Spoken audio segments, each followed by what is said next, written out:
In my dream life, and everything changed when I realized that the cage is made of thoughts. Everything that was keeping me from having my desires pour in, all the limiting beliefs, all of the stories I was telling myself about how good happens to other people, but it doesn't happen to me. There's always something that gets in the way of my good. I even had a story about having been through childhood trauma. I was like, it's going to be harder for me to get the things I want out of life because I've been through this and that and I'm damaged, whatever. I even thought that manifestation itself was going to be this hard slog, this like hard fought battle that I would have to like emerge on the other side like winded, sweaty, like battle scars all across my face. I literally felt like I was gonna have to go through this world with a machete and just like try to make everything happen, sweat pouring down my face, exhausted. Still knew even in that like I was a seeker, there's a stubborn streak in me, and I was just like, damn, like this is the life I've signed up for. This is what's going to happen. Every single thing in my life changed. The love came, the wealth came, the beauty came, the happiness, contentment, all of the personal magnetism, the luck, the friendships, the relationships, all of the opportunity, prosperity.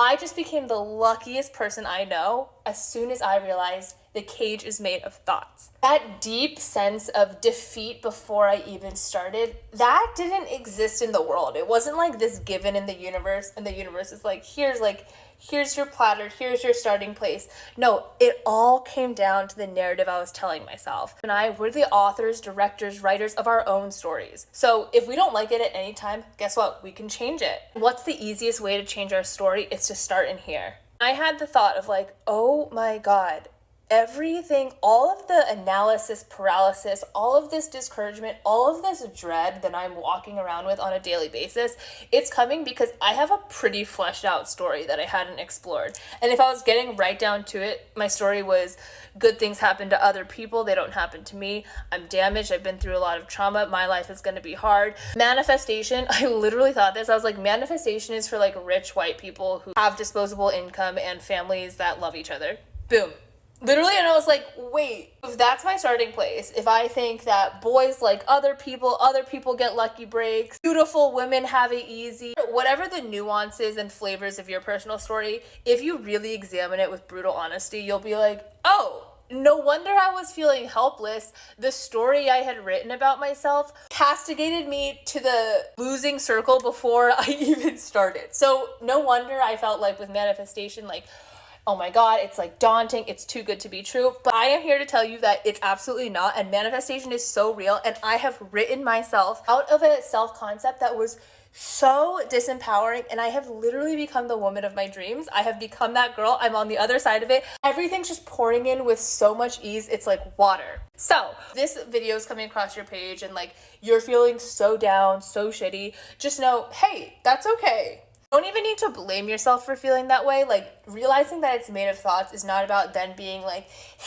why can't I think, like, it's just that the cage is made of thoughts is just a universal rule. And anybody who is a human being is going to come to a point where this realization, hearing this, is going to make sense for them because it's just part of the human condition. It's been proven that our biologic conditioning is kind of wired to look for what's wrong so that we can stay alive in prehistoric times, that kind of thing. But whatever, we're in the modern world now and we can totally change it. And I'm living proof that if you do go into your brain, you rewire it, you change the way you think, your whole reality changes. And not just like a subjective reality, like your literal reality. You'll get the relationship offers, you'll get the job offers, you'll get the higher promotions, the salaries, the constant green lights, baby, it's coming. Whatever limiting beliefs that you have about yourself, whatever negative critical self-talk that you have, whatever you're telling yourself you can't do, that all needs to change. And if the cage is made of thoughts, then these aren't steel bars, and these bars aren't like rooted 10 feet into the ground where like I can't affect them from up here. What's holding them up? It's my grip. I'm literally like holding each bar like this so tight. I'm the one, it's my muscle that's keeping it up. All we have to do to take those bars down that feel so strong, so impenetrable, is just release our grip because we are the only ones holding it. So a really good starting place for you guys, like a really easy place. If you don't want to go into the meditation work, if you don't want to get into any of that, you don't have to. When that next thought comes in, you probably already even had a couple that like came in your mind, like you're like, oh, like fuck, like I do tell myself I'm ugly, this, that. Now that you've seen this video, the seed has been planted. Just let time water it. But next time you notice those thoughts coming in, you're probably going to notice them more. They're probably going to come in faster and hotter now that you're aware.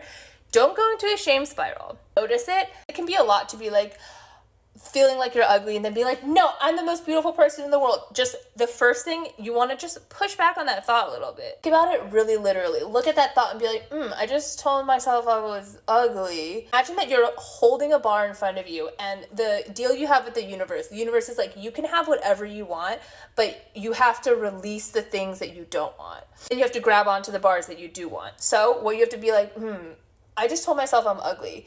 Do I want to place that order with the universe for that, the universe to then mirror back to me all the ways that that is true? No, I don't. So let me just release that thought. You can always release a thought or just have a conscious thing like, I don't know about that. And even if you don't have in that moment the wherewithal to pick up the other thought and be like, actually, I want to feel beautiful and I'm going to tell myself I'm beautiful. If that still feels like too much of a reach, just release that. And don't pour that much emotional energy into it. By you lightly releasing it and creating space, it's just creating spaciousness so that you're not just constantly manifesting from a place of what you don't want. Sometimes you have to prune. Even if you can't replace, pruning and creating space for a difference is important. So don't freak out. Like, it's like literally like the universe has a safety mechanism built in, which is just like Amazon. If you don't like an order that you have, you can always cancel the order. You don't necessarily have to replace the item, but you should always cancel the order and have the conscious moment of, I don't want to place that order to the universe, so I'm either going to loosen my grip on the thought that I'm ugly, or I'm going to just drop it all together and be like, no, not for me today. Over and over and over again. This is where the discipline of manifestation comes in. You have to drop. If the cage is made of thoughts, they're your thoughts, and you can always turn it into an oasis. Okay, let me know how it goes.